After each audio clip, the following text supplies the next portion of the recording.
7 words, 1 napkin. That was all it took to turn my invisible life into a war zone.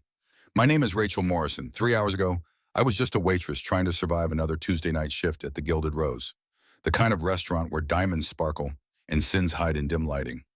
Now I am running for my life with the most dangerous man in Chicago, and the woman who wants him dead is the last person he would ever suspect. But I am getting ahead of myself. Let me take you back to the beginning, to the moment when everything changed, to the night I learned that being invisible is both a blessing and a curse. The Gilded Rose sits in the heart of Chicago's Gold Coast, where old money meets new blood and both pretend not to notice the stains. Crystal chandeliers hang from vaulted ceilings. White tablecloths cover tables that cost more to reserve than most people make in a week. The lighting is perpetually dim, just bright enough to make jewelry gleam, but dark enough to hide faces that should not be seen together. I had worked there for 3 years. 3 years of learning the art of disappearing in plain sight. At 24, I had perfected the skill of being a ghost. I moved through the dining room like smoke, refilling wine glasses before they were empty, clearing plates before the last bite was finished, always present but never noticed. In my black uniform with my dark hair pulled into a tight bun, I was part of the furniture. Exactly how I liked it, exactly how I needed it to be. In Chicago, knowing too much gets you killed. I learned that lesson when I was 19 years old, kneeling beside my father's body in an alley behind our family pub. Patrick Morrison had been a good man who made the mistake of saying no to the wrong people. 3 men with Irish accents and dead eyes had beaten him to death because he refused to let them use Morrison's pub for money laundering. I found him 10 minutes too late. His last words were simple. Run, Rachel. Don't be a hero. For 5 years, I had followed that advice. I kept my head down. I worked my shifts, I paid my rent, I stayed invisible. Tonight, I was about to break that promise. The evening started like any other Tuesday. The restaurant was half full, which in a place like the Gilded Rose meant every table was occupied by someone important. Politicians sat with lobbyists, CEOs dined with city councilmen. And in the far corner, in the booth with its back to the wall and a perfect view of every entrance and exit, sat the man everyone whispered about, but no one dared confront, Dominic Castellano. Table 12. Always table 12. I had served him before, maybe a dozen times over the past year. He always arrived at 9:30. Always ordered Macallan 25. Neat. Always left a 40% tip and never made eye contact. The rumors about him could fill a book. They said he controlled every gambling operation south of Roosevelt Road. They said he had wiped out the Moretti family in a single bloody weekend 5 years ago. They said he funded St. Mary's Orphanage anonymously and once killed a man for hitting a dog. I did not know which stories were true. I did not want to know. Tonight, he was not alone. She arrived first, as she usually did. Claire O'Brien, 28 years old and beautiful in the way that stops traffic and starts wars. Her blonde hair fell in perfect waves over bare shoulders. Her emerald dress probably cost more than my car, which was not saying much since my car was held together with duct tape and prayer. Diamond earrings caught the light every time she moved her head, but it was her smile that always unsettled me. Perfect. Practiced. Like a mask that never slipped. I approached their table with a water pitcher and 2 menus, keeping my eyes down, my movements efficient. Good evening, she said without looking at me. We will have privacy tonight. Macallan 25 for him. Veuve Clicquot for me. Of course, ma'am. I poured their water and retreated. Just another piece of furniture doing its job. Dominic arrived 15 minutes later. I watched from the service station as he entered. 6'2" with dark hair swept back from a face that could have been carved from granite. His suit was Tom Ford, charcoal gray with a subtle pinstripe. The watch on his wrist was a Patek Philippe, the kind that cost more than most houses. But it was the way he moved that caught attention. Every step was measured. Every glance was calculated. His eyes swept the room like a predator scanning for threats. He sat with his back to the wall, always with his back to the wall.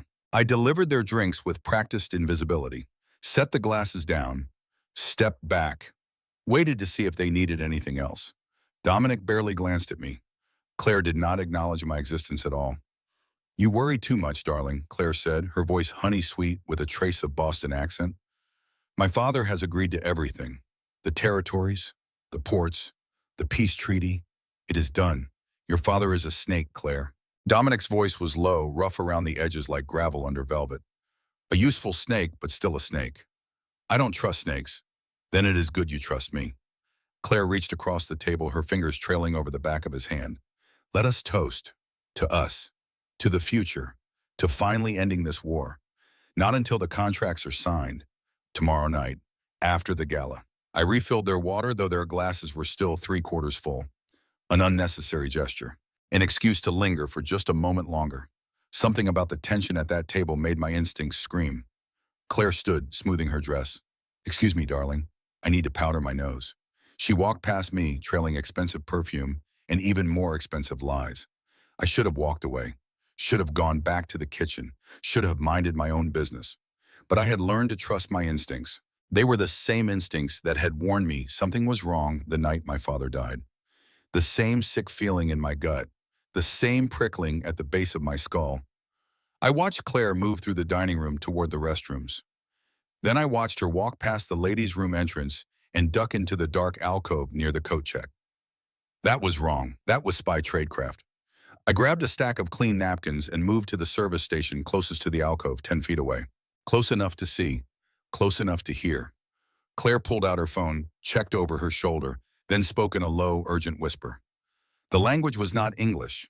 It was Irish Gaelic. The same language my grandfather had taught me before he died. The same language I had heard 5 years ago in the alley behind Morrison's pub. The same accent, the same dialect. Galway, West Coast Ireland, O'Brien territory. My hands froze on the napkins. Tasse ina shui anwas. He is sitting now. Neil of Fios Ige. He has no idea. A pause. She was listening to someone on the other end. And BH Fuel and Doris Cuyo blocalte. Is the back door blocked? Another pause. Then that smile. Cold. Cruel. Nothing like the warmth she showed Dominic. Maith. Good. Diane Enuer a thugtar na starters. Do it when the appetizers arrive. Sin teach naxiu lan amash. Make sure he does not walk out. She hung up, smoothed her dress, took a deep breath. When she stepped out of the alcove, the loving girlfriend was back. I stood frozen at the service station, napkins clutched in shaking hands. Claire O'Brien, daughter of Sean O'Brien, the Irish mob boss who controlled the East Coast, the same family that had killed my father. And she had just ordered a hit on Dominic Castellano in this restaurant, with 40 innocent people in the crossfire. I looked at the POS system screen. The appetizers for table 12 were being plated. 90 seconds, maybe 2 minutes until they left the kitchen. I looked across the dining room. An elderly couple celebrating their 50th anniversary. A family with a teenage daughter. A young man who looked like he was about to propose. If gunmen opened fire in here, it would be a massacre. My father's last words echoed in my head. Don't be a hero, Rachel. But my father had also taught me something else. Sometimes the right thing and the safe thing are not the same. I looked at the entrance. 2 men had just walked in. Heavy coats despite the warm May evening. They were not waiting to be seated. They were scanning the room, counting exits, checking sight lines. One of them touched his earpiece. They were already here. The kill team was in position. My hands moved before my brain could stop them. I grabbed my order pad, ripped a corner off a receipt, found a pen in my apron pocket. My father had died because good men did nothing. I was not going to let it happen again. I wrote 7 words that would either save 40 lives or end mine. Your girlfriend sold you out. They're in position. I crumpled the paper into my palm, grabbed a water pitcher, started walking toward table 12. The walk felt like wading through concrete. Every step was an eternity. I could see the kitchen doors swinging open. The appetizer tray was coming out. 60 seconds, maybe less. The 2 men at the entrance were moving closer, not running, not drawing attention, just drifting through the room like sharks circling prey. I reached table 12. Dominic was checking his phone, a frown creasing his forehead. He looked up as I approached. His eyes were blue, ice-cold blue. Complimentary water refill, sir. I didn't order more water. His voice carried an edge of annoyance. On the house, sir, for the wait. I reached forward to pour his glass, which was already 3/4 full. An obvious pretense. Clumsy. Dominic pulled his hand back to avoid a potential spill. Watch it, he snapped. Apologies, sir. As I pulled the pitcher back, I let my hand brush the polished mahogany of the table right next to his hand. The folded paper slipped from my palm and slid under the base of his whiskey glass. A tiny movement. A blink and you miss it sleight of hand that my card hustler uncle had taught me when I was 12. Is there anything else I can get you immediately? I put heavy emphasis on the last word. Dominic stared at me, really looked at me for the first time in all the nights I had served him. His eyes narrowed slightly. Not in anger, in assessment. I was terrified. But I was also certain, and apparently he could see both. He picked up his whiskey glass as if to take a drink. Beneath the table, hidden from view, he unfolded the paper in his palm. I watched his face, watched the boredom vanish, watched something cold and lethal slide into place behind his eyes. He did not panic, did not flinch, just took a slow sip of whiskey while his free hand moved beneath his jacket.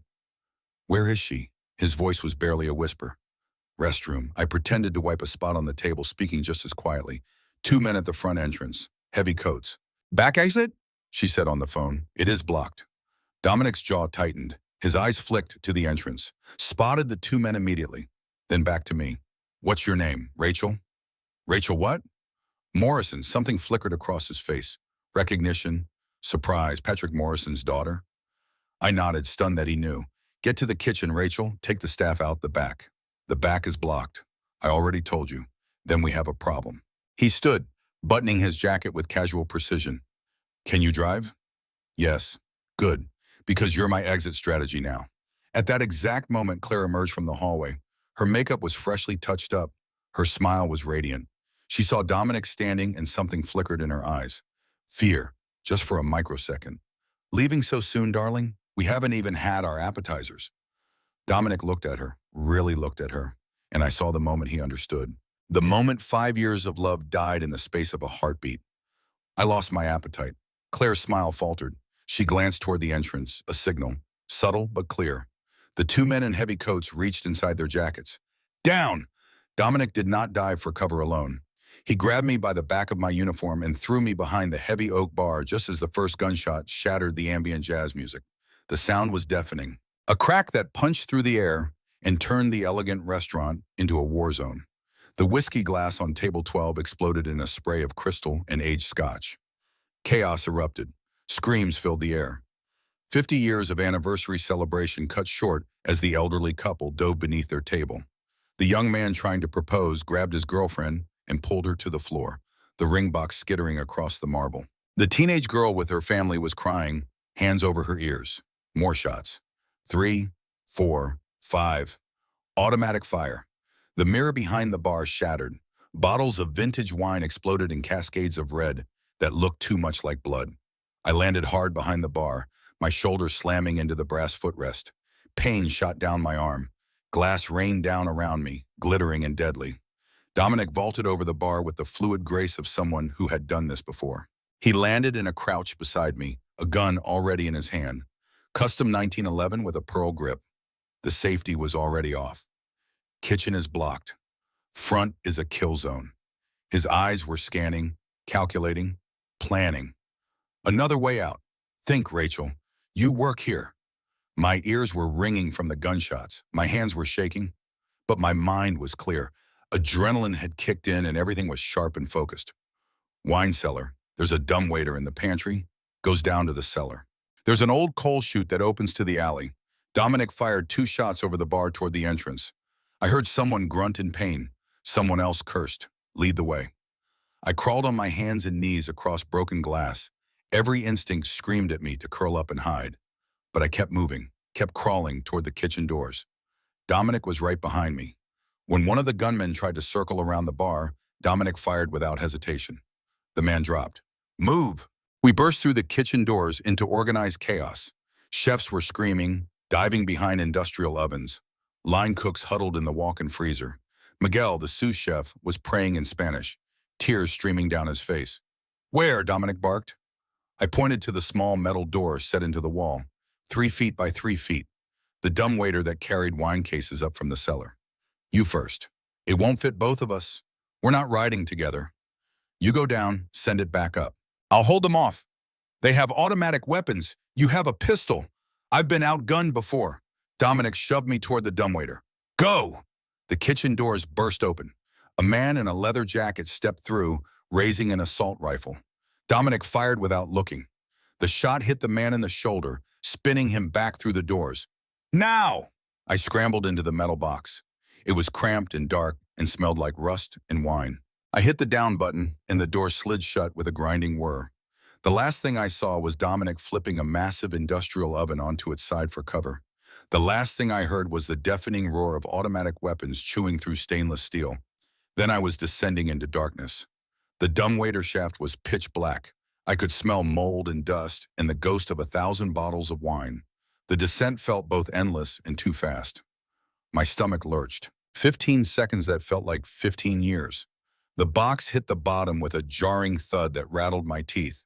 I scrambled out into the wine cellar. Cool air, damp concrete, rows of bottles covered in dust and spider webs. I hit the up button immediately. The machinery whirred and groaned as the lift began to ascend. Then I waited.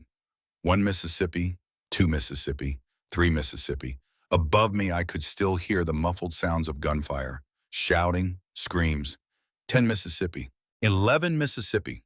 If the dumbwaiter came back empty, Dominic Castellano was dead. If it did not come back at all, he was dead. 20 Mississippi, 21 Mississippi.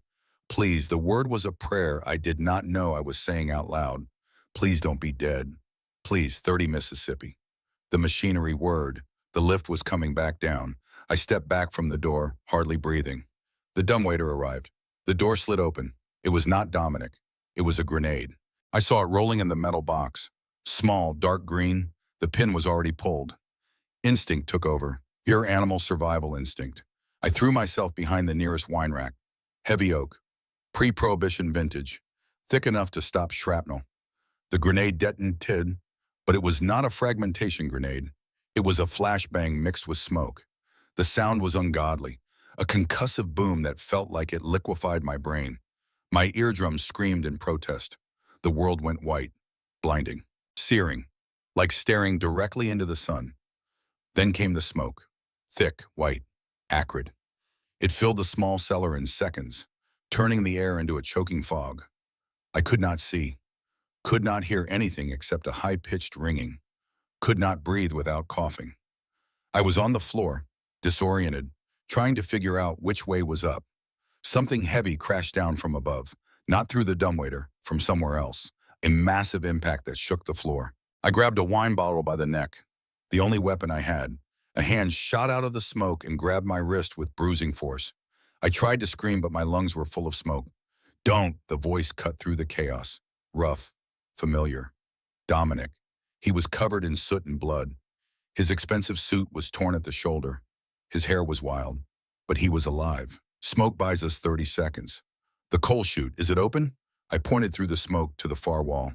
He pulled me to my feet. We stumbled through the haze together. The coal chute was a relic from when the building burned coal for heat.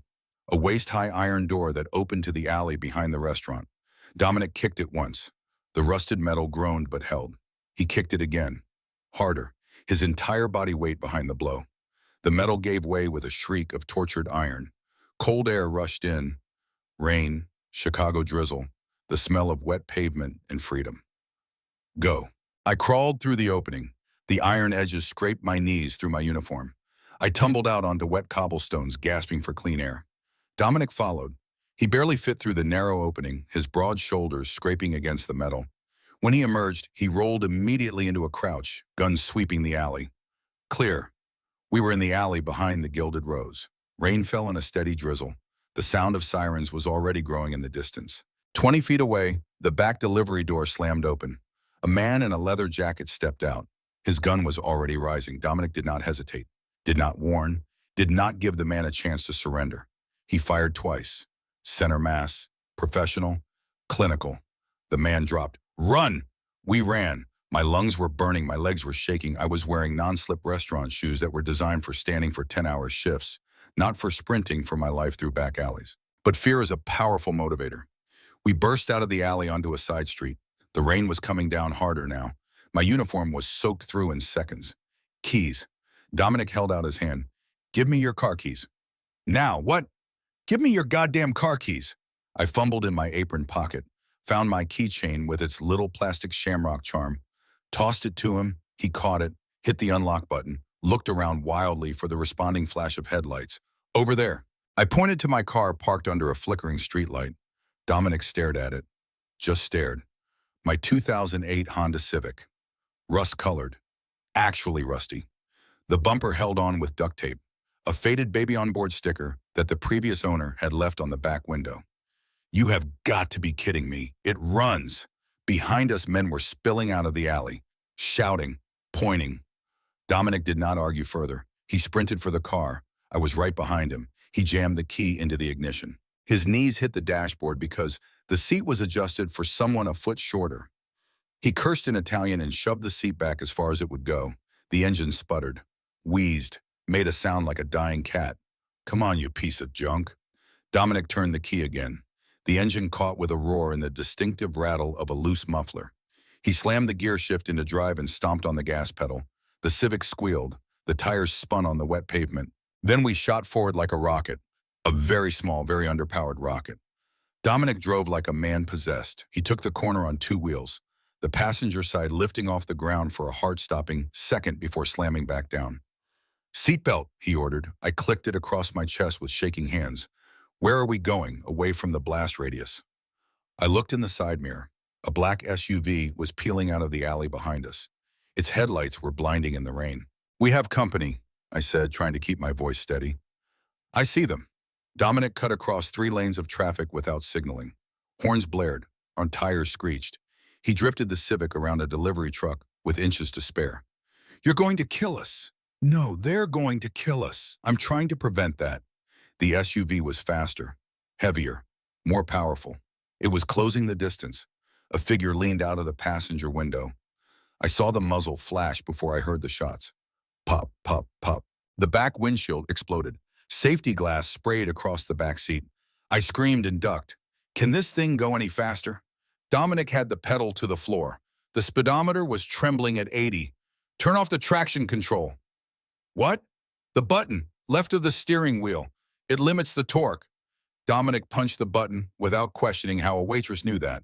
The engine screamed higher. The RPMs jumped. The little Civic surged forward with a surprising burst of speed. Sharp right, coming up.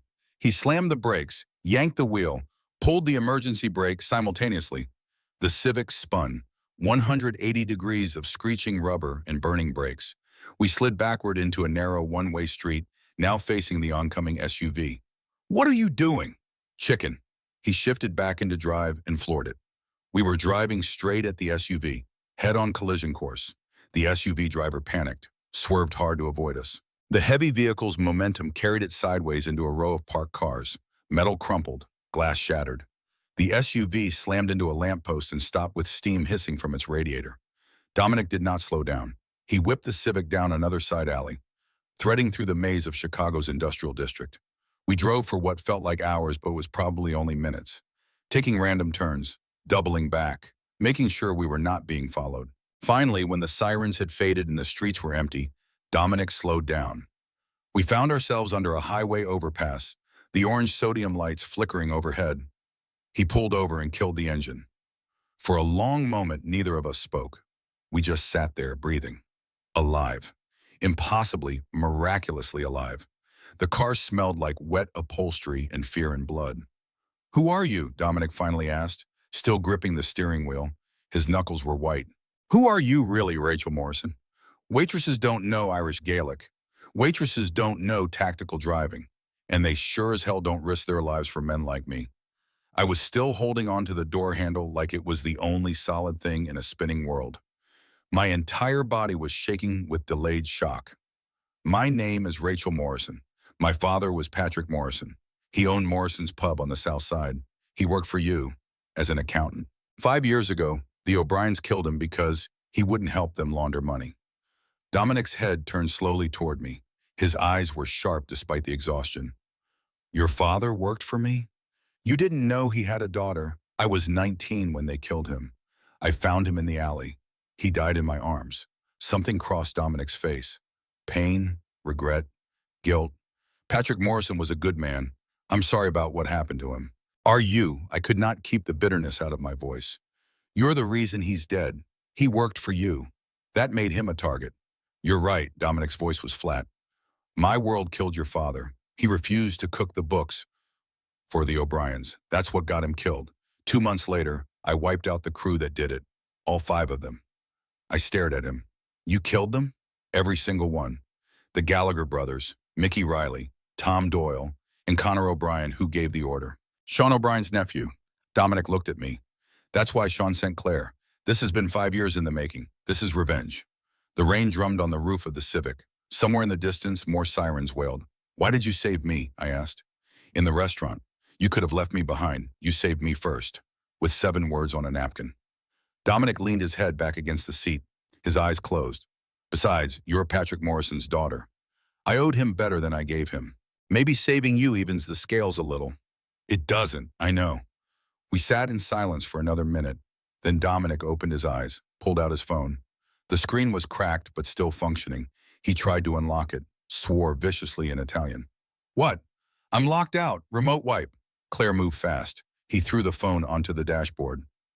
She's already frozen my accounts, flipped my security team. She's been planning this for months, maybe years. So what now? Now Dominic looked at the shattered back windshield, at the bullet holes in the trunk, at me in my torn and bloody uniform. Now we need to get off the streets before the police find us, or worse, before Claire's people do. Where do we go? Do you have somewhere? Somewhere they wouldn't think to look?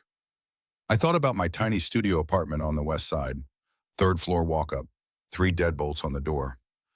The only place in Chicago I felt even remotely safe. I have a place. It's not much. Right now, not much is better than dead. Dominic started the engine again. The Civic coughed to life. Take me there. I gave him directions and he drove.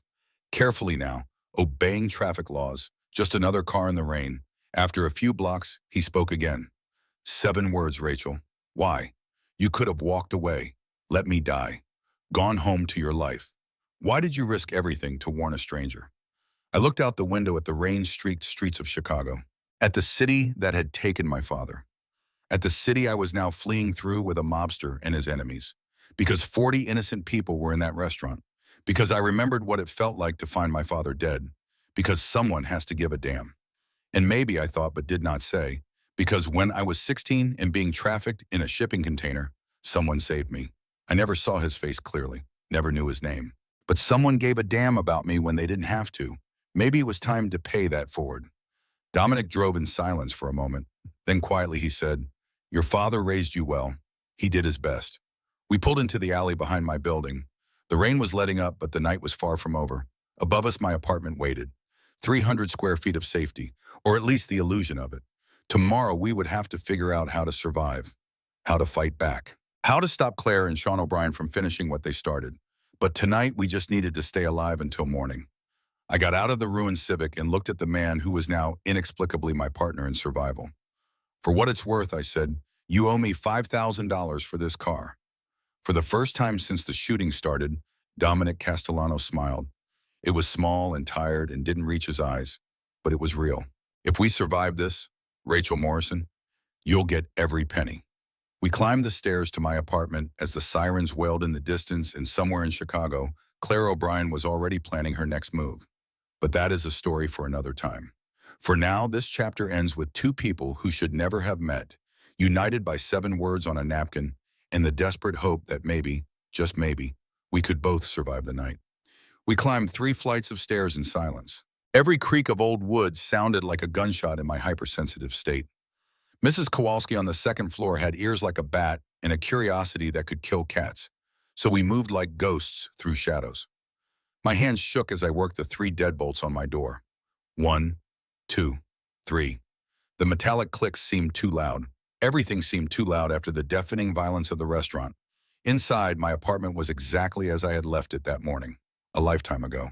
Before I knew what a napkin and 7 words could do, before I became complicit in a war I had spent 5 years trying to avoid. The studio was small, tiny, really.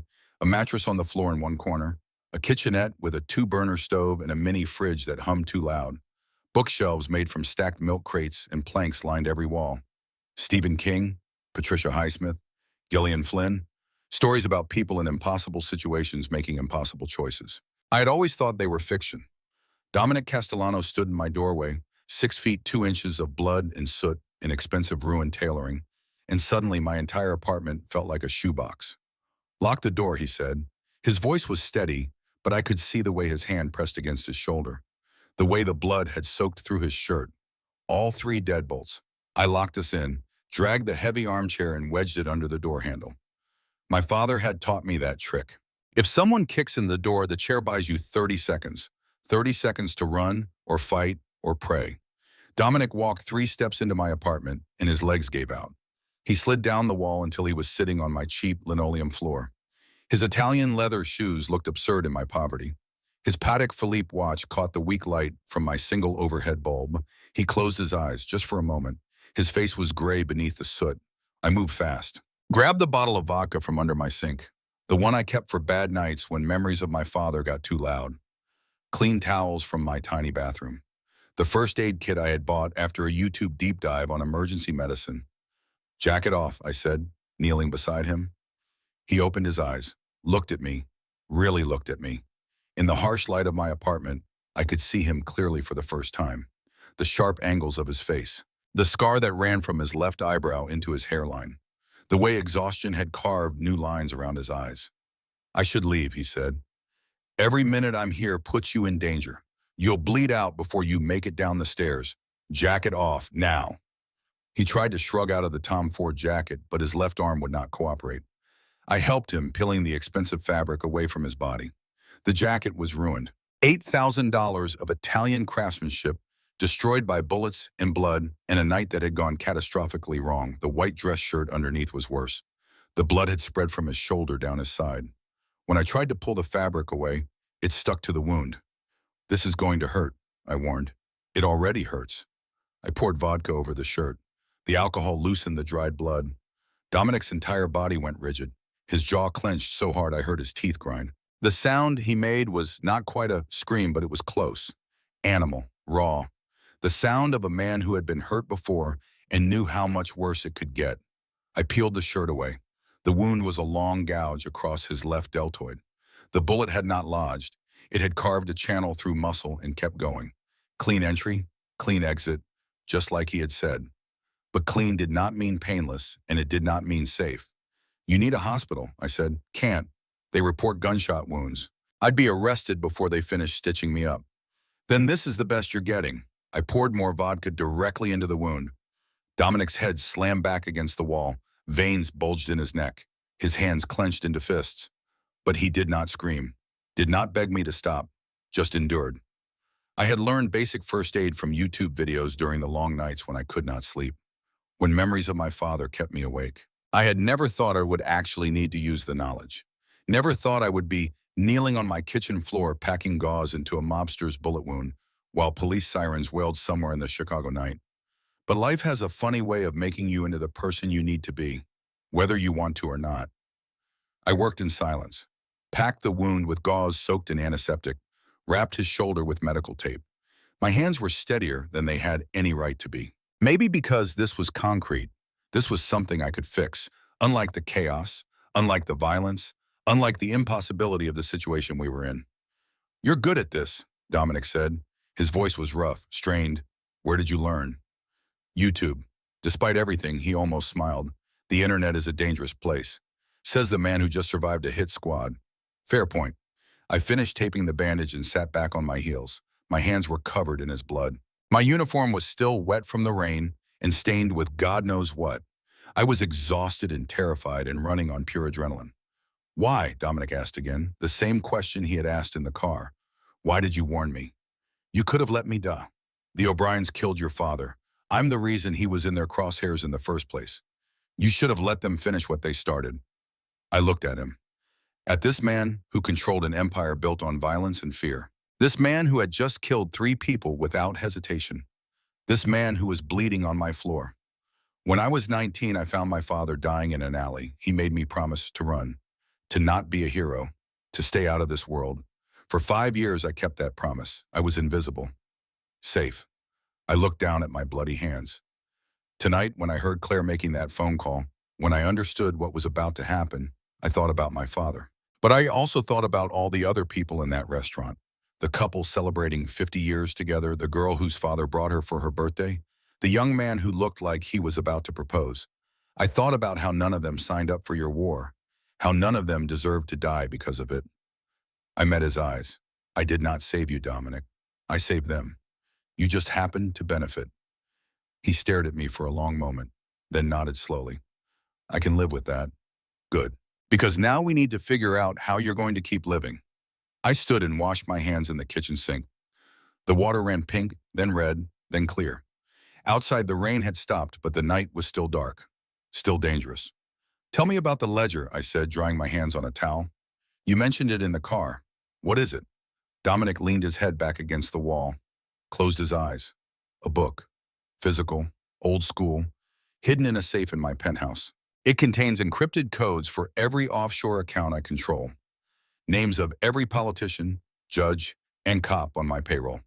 Locations of safe houses that aren't in any digital system. It's the skeleton key to my entire operation. And Claire knows about it. She helped me update it last month. His voice was bitter. I trusted her with everything. She probably already has my IT guy working on the accounts. My head of security turned. I'm locked out of my own empire, so get the ledger back. It's in my penthouse, 50th floor of the Kane Tower. Right now, that building is probably swarming with 30 of Sean O'Brien's best men. Walking in there is suicide. Then we don't walk in. We plan, we prepare, we find another way. Dominic opened his eyes, looked at me with something that might have been respect. You're not what I expected. What did you expect? A scared waitress, someone who would crumble under pressure. I did crumble. I pulled up a chair and sat across from him. I'm terrified. My hands won't stop shaking. Every time I close my eyes, I see that first gunshot. See the glass exploding. See that man you killed in the alley. But being scared doesn't mean being useless. No, it doesn't. We sat in silence for a moment. Then Dominic shifted, wincing as the movement pulled at his wound. As he moved, his shirt fell open further. I saw his ribs, saw the old scars that marked his body. Evidence of a life lived in violence. But one scar caught my attention, made my breath stop. 3 parallel lines on his left ribcage. Burn marks. The distinctive pattern of a hot metal pipe pressed against skin. I knew those scars. I had dreamed about them for 8 years. Where did you get that? My voice came out strangled. Dominic looked down, followed my gaze to the old burns. This? 8 years ago, human trafficking bust at the South Docks. O'Brien operation, 16 girls in a shipping container. He touched the scar absently, like it was an old friend. Got burned during the fight. Steam pipe burst. Hot metal caught me while I was cutting open the container. What month? June 15th. Why? My hands were shaking again. Worse than before. I stood, walked to my tiny closet, reached up to the top shelf where I kept the shoebox of things I could not throw away but could not look at. I pulled out a silver shamrock necklace, half of a broken hole. The chain was tarnished, but the shamrock still caught the light. I was one of those girls. Dominic stared at me. What? June 15th, 8 years ago. I was 16. I had been walking home from school. 3 men grabbed me off the street, threw me in a van. I woke up in a shipping container with 15 other girls. It was dark, hot. We were suffocating. I held up the necklace. This was my mother's. She died when I was 12. It was all I had left of her. When the container opened and gunfire started, I was too scared to move, too terrified to understand we were being rescued. A man pulled me out, carried me. I never saw his face clearly. Too dark, too much smoke. But I saw the glow of hot metal burning his side. Dominic's face had gone pale under the soot. The girl with the shamrock necklace. I remember. You wouldn't let go of it. Held it so tight your hand was bleeding. You saved my life, and I never knew who you were. We stared at each other across my tiny apartment. 2 people whose lives had intersected 8 years ago in violence and chaos. 2 people who had just found each other again under the same impossible circumstances. That raid, Dominic said slowly, was the reason Sean O'Brien declared war on me. Those 16 girls were worth $500,000 to his operation. When I freed them, I cost him money and reputation. He's been trying to destroy me ever since. And my father got caught in the crossfire. Patrick worked for me, yes, but he refused to help the O'Briens when they came calling. That's what got him killed. Not his association with me, his refusal to help them. The distinction doesn't bring him back. No, it doesn't. I sat back down. The necklace felt heavy in my hand. All this time, I thought you were just another criminal fighting other criminals. I never knew you had saved me first. If I had known who you were tonight, Dominic said, I would have told you to run, to get as far from this mess as possible. Would you have listened to me? Back then, if I told you to stay away from my father? Probably not. Then don't expect me to listen now. Outside, sirens wailed. Close, then fading. We both tensed until the sound disappeared into the Chicago night. The police will be looking for us, Dominic said. They'll have descriptions from the restaurant, witnesses, security footage. Let them look. Right now, we have bigger problems. You said Claire already has access to your accounts, your security. What else does she have? Everything except the ledger. And she knows I won't leave Chicago without it. Too much leverage in that book. Too many people who depend on the secrets staying secret. So she'll be waiting for you to come for it. She'll have the building locked down tight, guards on every floor, cameras, sensors, the works. I thought for a moment. When do you usually access the penthouse? There's a charity gala tomorrow night, mayor's fundraiser. Kane Tower, 20th floor ballroom. I was supposed to attend with Claire. Make nice with the politicians. Show a united front. And will the gala still happen after tonight? The mayor won't cancel. Too much money involved. Too many donors already committed. So the building will be full of people, catering staff, security, chaos. Dominic looked at me, his eyes sharpened. You're thinking of infiltrating during the gala. They'll be looking for you. A 6'2" Italian man with a bullet wound. They won't be looking for a waitress carrying champagne. You want to walk back into the fire. After everything that just happened. I want to finish this. You need the ledger. I can get it. You don't know the layout, the security codes, the safe combination. Then you'll have to teach me. Rachel, his voice was serious. If they catch you, they'll kill you. If they catch us both, we're dead anyway. This way, at least one of us has a chance. He studied my face, looking for fear, for hesitation, for any sign that I was not serious. He did not find any. Your father would not want this for you. My father is dead because good men did nothing. I'm tired of doing nothing. Dominic was quiet for a long moment. Then he pulled out a burner phone from his ankle holster. Started making calls. I listened as he contacted people whose names I did not recognize, called in favors, arranged dead drops for equipment, cloned security cards. Communication gear. He spoke in code and half sentences, a language built over years of operating in shadows. When he finished, he looked at me. Tomorrow night, 6 p.m., the gala starts at 7. Catering and staff arrives at 6. I'll have everything you need waiting at a dead drop location. Where will you be? In a van across the street, talking you through it. If things go wrong, I can create a distraction, buy you time to get out. And if things go really wrong, then you run. Don't look back. Don't try to save me. Just run. I nodded, but we both knew I was lying. Neither of us was particularly good at running. The rest of the night passed in planning. Dominic drew maps of the tower on the back of old receipts, showed me the service corridors, the elevator routes, the blind spots in security coverage. He made me memorize the path from the loading dock to the penthouse, made me recite the safe combination until I could say it backwards, 4-12-88, his mother's birthday, the only piece of sentiment in his entire criminal empire. As dawn started to lighten the windows, Dominic finally allowed himself to sleep, collapsed on my mattress, fully clothed, the exhaustion and blood loss finally catching up to him. I sat in the chair by the window, watching the street below, watching for black SUVs, for men with dead eyes and Irish accents. The city woke up around us, people going to work, living their normal lives, unaware that last night 40 people almost died in a restaurant shooting, unaware that the invisible waitress and the mobster were planning something desperate and probably suicidal. I looked at Dominic sleeping, at this man who had saved me 8 years ago and did not even remember, at this man who had avenged my father without knowing he had a daughter, at this complicated, violent, unexpectedly honorable man who had crashed into my invisible life and set it on fire. Tomorrow night, I would walk into the Kane Tower. I would pretend to be invisible one more time. I would get that ledger. And maybe, if we were very lucky and very smart, we would both survive. But first, I needed to get through today. I made coffee on my 2-burner stove. The smell filled the small apartment.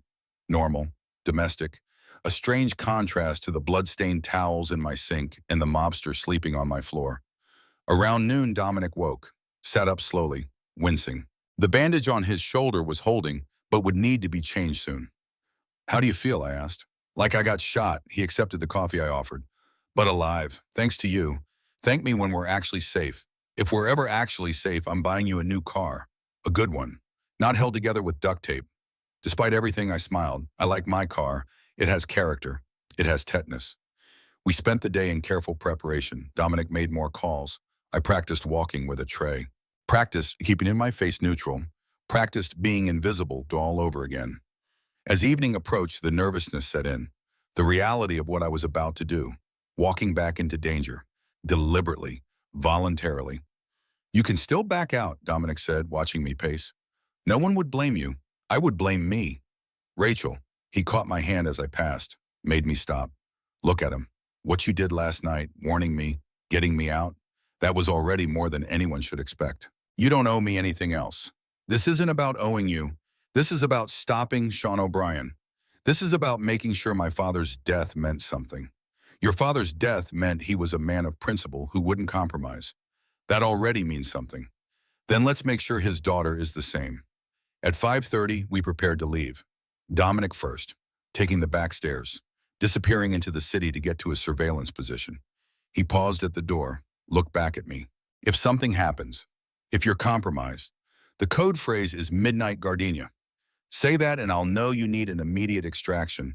I'll burn the whole building down if I have to. Hopefully it won't come to that. Hopefully, he held my gaze. 7 words on a napkin saved my life, Rachel Morrison. Don't make me regret not doing more to save yours. Then he was gone. The door closed, the deadbolts locked. I was alone. I changed into the white catering uniform that had been delivered to my door that afternoon. Fixed my hair, made myself invisible all over again. At 5:45, I left my apartment, walked 3 blocks to the bus stop, rode the 151 into downtown. Just another service worker heading to another shift. The Kane Tower rose 50 stories into the Chicago sky. Glass and steel and power. At street level, police tape still cordoned off the main entrance, evidence of last night's violence. But the loading dock entrance was clear. Catering vans were already arriving. I merged with the other servers, grabbed a tray of champagne flutes, kept my head down, let the chaos of event preparation swallow me. The earpiece Dominic had provided was tiny, nearly invisible. His voice crackled in my ear as I rode the freight elevator up. I've got eyes on you. Camera feed is looping on a 60-second delay. You're a ghost in the system. The ballroom was on the 20th floor, already filling with Chicago's elite, politicians, CEOs, the same kind of people who had been at the Gilded Rose last night, the same kind of people who would have died if I had not acted. I moved through the crowd offering champagne, playing my part, being furniture, but I was counting security guards, noting positions, looking for O'Brien enforcers among the legitimate staff.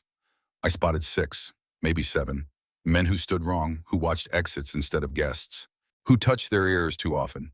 Heavy security on your floor, I whispered into the hidden microphone. At least 6 hostiles. Expected. Keep moving. Service elevators behind the velvet curtain on the north wall. I made my way slowly, casually, offering drinks, smiling blandly, being invisible. I reached the velvet curtain, slipped behind it into the service corridor. The elevator was 20 feet away. I pulled out the cloned keycard, held it to the reader. 3 seconds. 2. 1. The panel beeped green. You're clear. Go now. The elevator doors opened. I stepped inside. The doors started to close. And then a hand shot through the gap. Stop them. Claire O'Brien stepped into the elevator with me. She was wearing a white silk pantsuit. Her hair was perfect. Her makeup was flawless. She held a glass of wine in one hand, and in her other hand, barely visible inside her designer clutch, was a small pistol. The doors closed. The elevator started to rise. Hello, Rachel, she said. Her voice was calm, almost friendly. Yes, I know your name. My father is very thorough. I pressed myself against the elevator wall. My heart was hammering so hard I thought it might break through my ribs. 25th floor, 30th, 35th. You know, Claire continued, in another life, I think we could have been friends, 2 women trapped in a man's world, trying to survive the only way we know how. 40th floor. I don't want to kill you, Rachel. I really don't. You were just doing your job, being a good person, trying to save lives. She took a sip of wine. But you're in the way now, and people in the way tend to die. 45th floor. Dominic's voice was screaming in my earpiece, but I barely heard it. All I could hear was my own pulse. All I could see was the gun. 50th floor. The elevator chimed. The doors opened. After you, Claire said, gesturing with the pistol. I stepped out into the penthouse, into the trap, into the unknown, and somewhere far below, Dominic Castellano was already moving, already coming, but whether he would arrive in time was a question I did not have an answer to. The penthouse was exactly what I expected from a man like Dominic Castellano. Floor-to-ceiling windows overlooking Chicago. Modern furniture in blacks and grays. Art that probably cost more than most people made in a lifetime. Everything was cold, clean, precise. Claire walked behind me, the gun never wavering. She gestured with it toward the north corner of the penthouse. The study. Keep walking, Rachel, hands where I can see them. My mind was racing. Dominic's voice was still in my earpiece, but I could not respond. Could not let Claire know I was wired. Could not give away the only advantage I had. The study was smaller than the main living area. Masculine, dark wood and leather, books lined the walls, a massive desk dominated the center, and on the far wall hung a painting of a storm at sea. Violent waves, dark sky, a ship being torn apart. Behind that painting was the safe. I knew it without being told. 4/12/88. Claire moved to the wet bar in the corner, set down her wine glass, but the gun stayed pointed at me. Do you know what the hardest part of the last 5 years has been, Rachel? It was not pretending to love Dominic. That part was easy. He is a good man underneath all the violence. Smart, honorable in his own twisted way, generous. The hardest part was knowing I would have to betray him, knowing that eventually my father would call in the debt and I would have to choose. I said nothing, just stood there, waiting, calculating. I fell in love with him, Claire continued. Her voice was softer now, almost sad. 3 years ago, I tried to run away, bought plane tickets to Argentina, was going to take Dominic and just disappear. Start over somewhere the name O'Brien meant nothing. What stopped you? My father found out. Claire's hand tightened on the gun. He has my younger brother, Liam, 18 years old. If I did not complete my mission, Liam dies. She looked at me, really looked at me. So you see, Rachel, we are not so different. We have both lost family to this world. We are both trying to survive the only way we know how. There is a difference between surviving and murdering. Is there? When your father refused to help the O'Briens, he knew what would happen. He chose principle over survival. That is admirable. It is also stupid. She moved closer. I am choosing survival. For me, for my brother. Dominic has to die so Liam can live. That is the math. Your father is lying to you. Claire froze. What? I took a chance. Dominic told me about Sean O'Brien, about the kind of man he is. Do you really think he would let your brother live, even if you succeed? You are a loose end, Claire. The moment you deliver that ledger, you and Liam both die. You don't know what you are talking about. Don't I? My voice was steadier than I felt.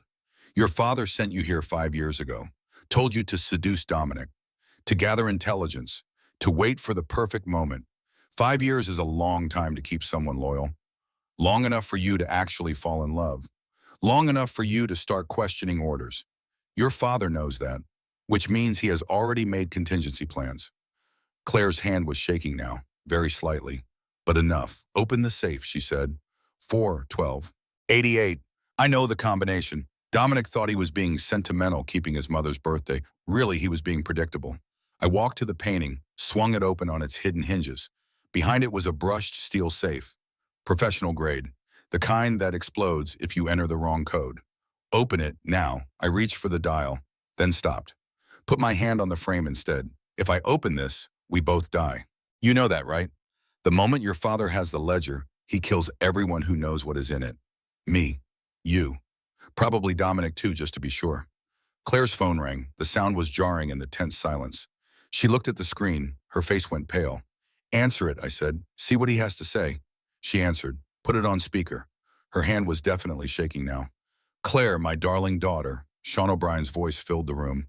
Thick Irish accent. Smooth as whiskey and twice as dangerous. Do you have the book? Not yet. She is opening the safe now. Wonderful. And Mr. Castellano, has he been dealt with? He was not here. We are still looking. That is disappointing. Sean's voice hardened, but not unexpected. He is resourceful. That is why we have been planning this for so long. Papa, Claire's voice cracked slightly. When this is done, when I deliver the ledger, you will release Liam. You promised. There was a pause. Too long. Too heavy. About your brother, Sean said. I'm afraid I have tragic news. Liam passed away 2 months ago. Very sudden heart attack. Quite tragic for one so young. Claire's wine glass fell from her hand, shattered on the hardwood floor. No, no, you said he was safe. You promised. I said he was in Dublin. I never said he was alive. Sean's voice was completely devoid of emotion. You were always meant to be disposable, Claire. A man needs sons, not daughters. Daughters are useful for alliances, for infiltration, for sacrifice, but never for legacy. Claire was crying now, tears streaming down her perfect makeup. The gun was still pointed at me, but her aim was wavering. Papa, please. The men in the building with you now have orders to retrieve the book. What happens to you after is inconsequential. You served your purpose. Now do your duty and die like a good O'Brien. The line went dead. For a moment, neither of us moved. Claire stood there, phone in hand, tears on her face, gun shaking. I stood by the safe, watching her world collapse. I am sorry, I said, and I meant it. Whatever else she was also a victim, a pawn sacrificed by a man who saw people as assets. He killed my brother. Her voice was hollow. Killed him and kept me loyal with a lie for 2 months. 2 months of following orders, of planning this operation, of preparing to murder the man I love. All for nothing. It was not for nothing if you stop now. Stop? Claire laughed. A broken, jagged sound. How do I stop? My father's men are already here. They will take the ledger. They will kill you. They will kill me. They will kill Dominic. The only way this ends is with everyone dead. Or, I said slowly, we change the ending. She looked at me, confusion and grief and something that might have been hope warning on her face. What? Your father wants the ledger. But what if we use it against him instead? What if we expose everything? Every dirty politician, every corrupt cop, every trafficking route, every shell company, burn it all down, including Sean O'Brien. That would destroy Chicago. Chicago is already rotting from the inside.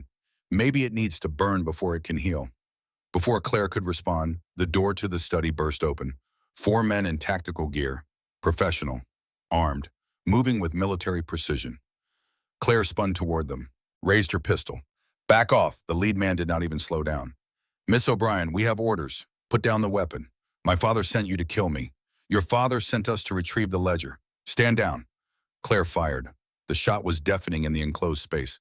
The lead man jerked back, hit in the shoulder, not fatal, but enough to make him stumble. Then all hell broke loose. The other 3 men opened fire. I dove behind Dominic's massive desk. Claire was behind a leather armchair. The room exploded in gunfire and splintering wood and shattering glass. I crawled across broken glass, found a letter opener on the floor. Not much of a weapon, but better than nothing. My ears were ringing. My heart was trying to escape my chest. Rachel, Claire's voice. Are you alive? Barely. Service closet. Through that door. She fired twice more. Covering fire. Go! I scrambled toward the door she indicated. Bullets chewed through the walls around me. The doorframe exploded in splinters as I dove through. Claire was right behind me. We slammed the door shut, shoved a filing cabinet against it. It would not hold long, but it bought us seconds. The closet was small, service entrance for maintenance staff. A narrow stairwell led up. Only way is the roof, Claire gasped. She was bleeding from her arm. Grazing hit. We go up. What about Dominic? He is smart. He will figure it out. We ran up the stairs. Behind us, the door splintered. The men were coming. 2 flights. 3. My legs were burning.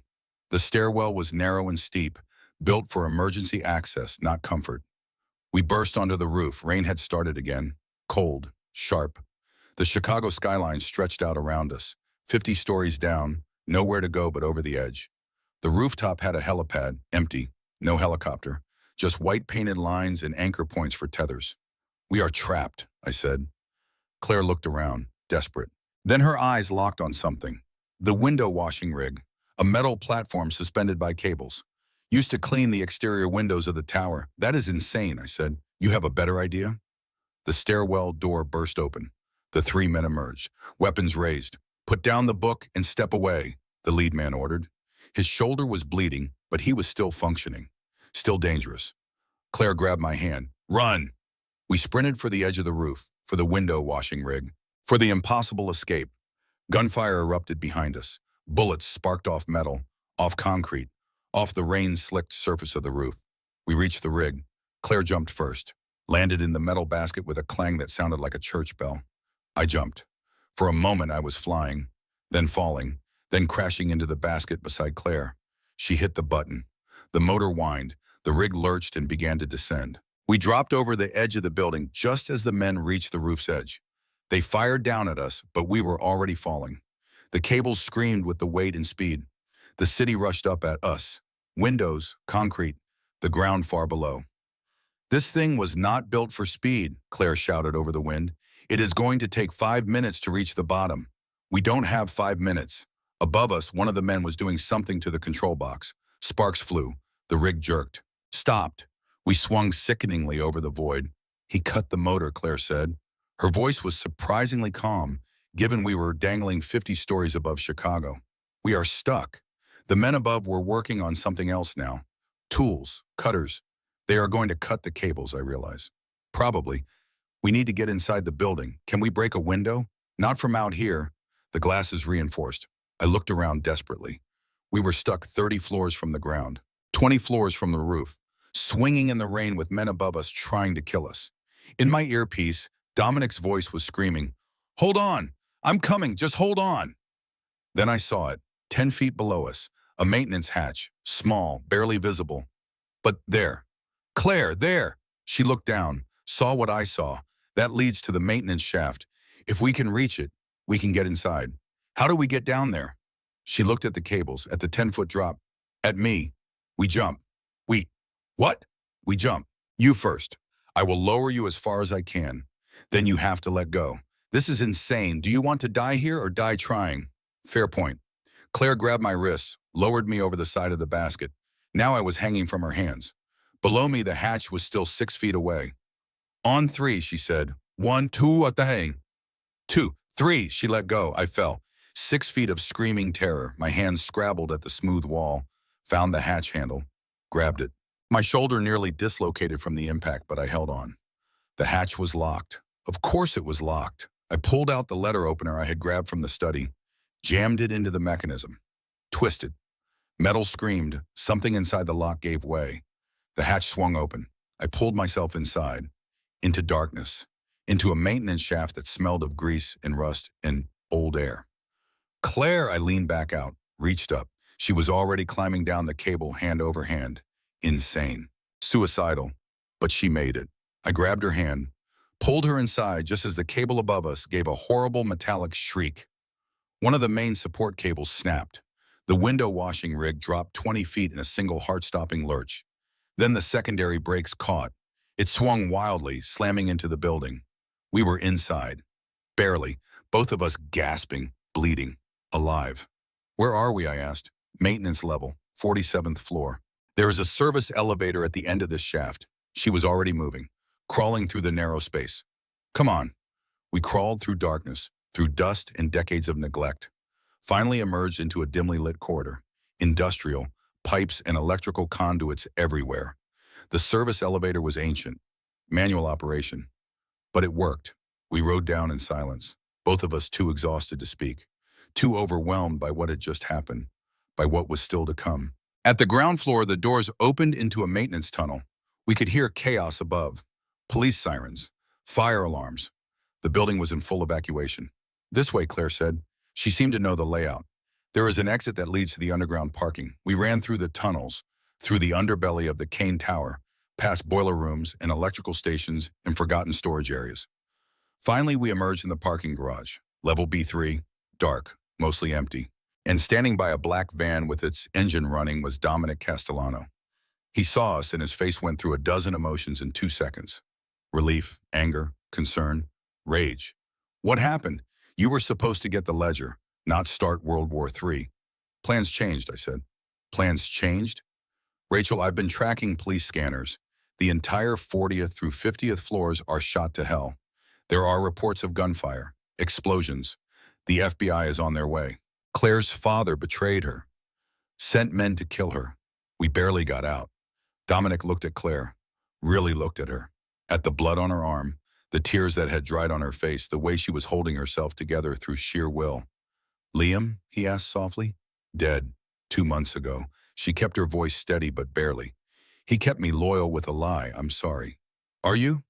Claire's voice broke. "You should be happy. Your enemy's daughter is destroyed. Your rival's plan failed.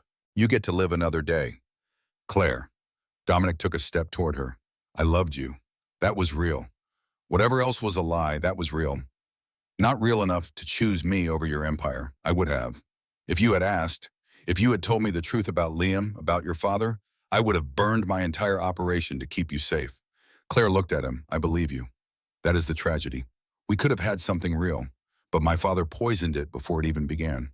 Before anyone could say more, tires squealed. Multiple vehicles entering the parking garage. Black SUVs. At least 4 of them.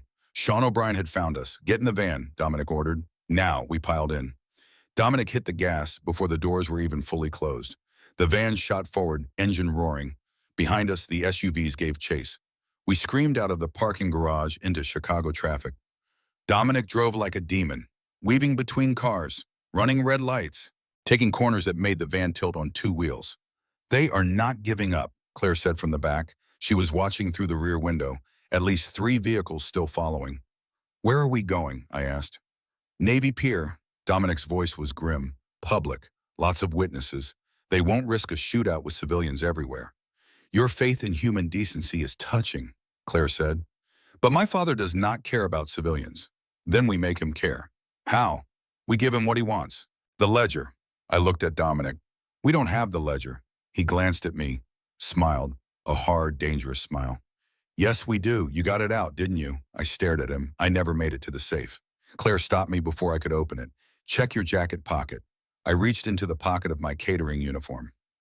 Felt something heavy, leather-bound. I pulled it out. The ledger. How? When?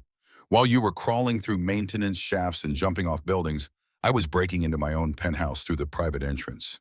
Got the ledger while Sean's men were busy shooting at you two. You used us as a distraction. I used the chaos as cover. Claire, her voice was cold. There is a difference. Navy Pier appeared ahead. The Ferris wheel lit up against the dark sky. Tourists, families, normal people living normal lives. Dominic parked the van in the public lot. We got out, walked toward the pier like we belonged there. Just 3 more tourists on a rainy Chicago night. The SUVs could not follow onto the crowded pier, not without drawing attention.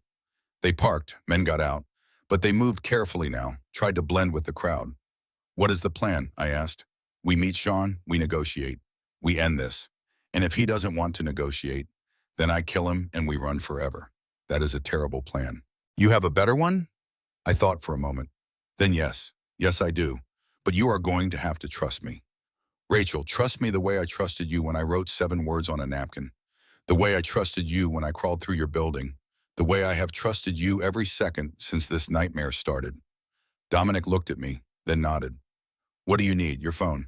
He handed it over. I opened the camera, started taking photos of every page of the ledger, every name, every account number, every dirty secret.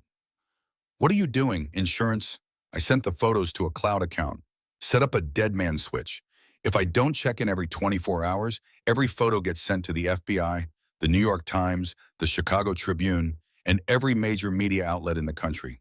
That will destroy Chicago. It will destroy the corruption. The city will survive. It always does. A man approached us, 50s, silver hair, expensive coat despite the rain. 2 bodyguards flanking him. Sean O'Brien. He looked at Claire, at Dominic, at me, then smiled.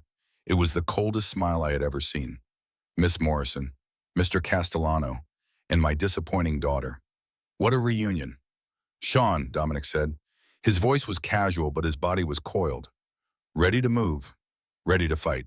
Do you have something for me? Sean asked. Maybe. Do you have something for us? Such as? Your word that you will leave Chicago, that you will stop the trafficking, that you will turn yourself in to the FBI. Sean laughed. Why would I do any of that? Because, I said, stepping forward, if you don't, the world learns everything.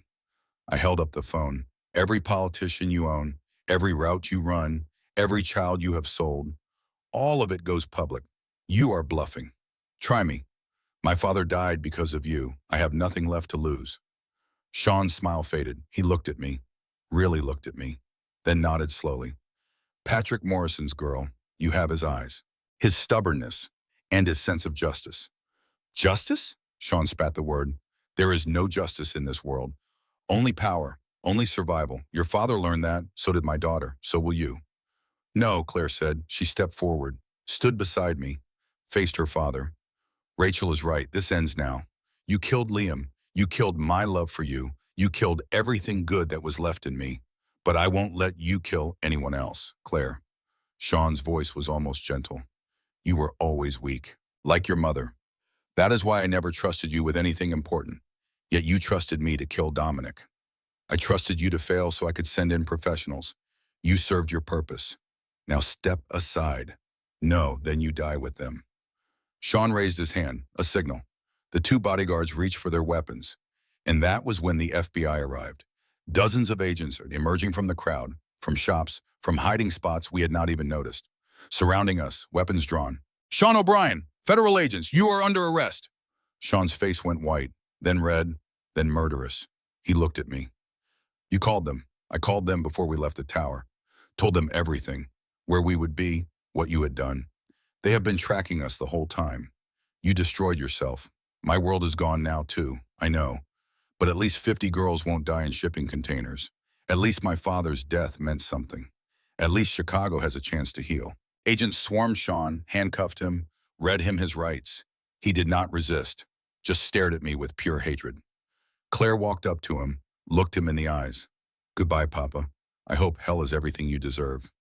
Then she walked away, walked over to the FBI agents and surrendered herself, willing to testify, willing to face justice for her part in it all. Dominic and I stood watching as agents took Sean away, as Claire was led to a separate car. As the case of arrest and evidence collection swirled around us. We should go, Dominic said quietly, before they decide to arrest us too. Where? Anywhere but here. We walked away from Navy Pier. Two people who should never have met. Two people whose lives had collided in violence and chaos and impossible choices. Two people who had somehow survived. 3 months later, the trial was over. Sean O'Brien got life without parole. Claire got 15 years with a chance at parole for her cooperation. 47 Chicago officials were indicted. 12 were convicted. The rest fled or died or disappeared into witness protection. Dominic Castellano vanished. The FBI looked for him but never found him. Some said he fled to Argentina. Some said he died in a shootout with a rival gang. Some said he was living under a new identity in a small town somewhere. Those people were almost right. 6 months after Navy Pier, I stood in a small bakery in Montana. The sign above the door read Morrison's Artisan Bread. The windows displayed fresh rye loaves and Irish soda bread and cinnamon rolls that made the whole town smell like heaven. I was Helena Grant now. New identity, new life, new beginning. The bakery did well. Small town folks loved their fresh bread. I used my father's recipes, honored his memory with every loaf. Some days I even felt at peace. The bell above the door chimed. Be right with you, I called from the back room. I was pulling a batch of rye from the oven. When I turned around, he was standing at the counter. Charcoal suit, no tie, dark hair, blue eyes that had haunted my dreams for 6 months. Dominic. I dropped the oven mitt. I hear the rye bread here is the best in Montana, he said. That smile, the one that did not quite reach his eyes but was real anyway. Depends on who you ask. He slid an envelope across the counter. I opened it. Inside was a check for $5,000. For one 2008 Honda Civic, the memo line read, and beneath it, a property deed. The bakery building, in my legal name, fully paid. You came all this way to pay a car debt? No, he came around the counter, stood close enough that I could see the scar on his eyebrow, the one that went into his hairline. I came because I realized something. What? That a king without a kingdom is just a man. And I would rather be a man with you than a king alone. I looked at him, at this complicated, violent, surprisingly honorable man who had saved me when I was 16. Who I had saved when I was 24, who had changed my life with 7 words on a napkin. I have conditions, I said. Name them. No more crime, ever. Done. I'm officially retired. You do dishes. Every night. He laughed. Harsh, but fair. And you teach me to shoot. Properly. That I can do. I took off my apron. Walked out from behind the counter. I'm hungry. Buy me dinner. Where? Anywhere but a fancy restaurant. He offered his arm. Deal. We walked out into the Montana sunset. 2 people who had survived the impossible. 2 people who had found each other in the darkest moment and chosen light. Behind us, the bakery waited. A monument to my father's memory. A promise that good men are not forgotten. Ahead of us, the future waited, uncertain, unpredictable, but ours. Do you think we will ever have a normal life? I asked. After everything we have been through? He shook his head. Not a chance. Good, I said. Normal is overrated anyway. We walked into the sunset, into the unknown, into whatever came next, together. 1 year later, Morrison's Bakery was the most successful artisan bakery in Montana. Dominic ran the front of house. I created new recipes. We worked side by side, building something real, something honest, something good. News from Chicago came in fragments. Claire was released early for exemplary behavior. She opened a nonprofit helping trafficking survivors. She sent me a letter once. Simple, direct. Thank you for showing me another way. The ledger was destroyed in a controlled FBI burn, but I kept one page. My father's notes, framed in the bakery office. Patrick Morrison, a good man in a bad world. Some nights I still dreamed about the gilded rose, about the gunshots, about the blood, about 7 words that changed everything. But most nights I dreamed about fresh bread in Montana mountains and a man who had become something more than a criminal, who had become a partner, a friend, something that might one day become love. We never spoke about going back to Chicago, never spoke about the empire Dominic had lost, never spoke about the violence we had survived. We just baked bread, served customers, lived quiet lives in a small town where nobody knew who we really were or what we had done. Sometimes the most dangerous person in the room is the one nobody sees. I had learned that lesson well, but I had also learned something else, something more important. Sometimes the greatest act of courage is choosing to be seen, choosing to act when action means risking everything, choosing to write 7 words on a napkin even when staying silent would be safer. My father had taught me that, had shown me through his own sacrifice that principle matters, that standing up to evil matters, even when it costs everything. So I baked his bread, I honored his memory, and I lived the life he would have wanted for me. Not invisible, not hiding, but free. 7 words had started this journey. 7 words had saved lives and destroyed empires and brought 2 impossible people together. Your girlfriend sold you out. They're in position. 7 words that proved the smallest acts of courage can change the world. 7 words that gave me back my life. And every morning, as I pulled fresh loaves from the oven and watched the sunrise over Montana mountains, I whispered 7 different words. 7 words that were a promise and a prayer and a commitment. I will never be invisible again. The end.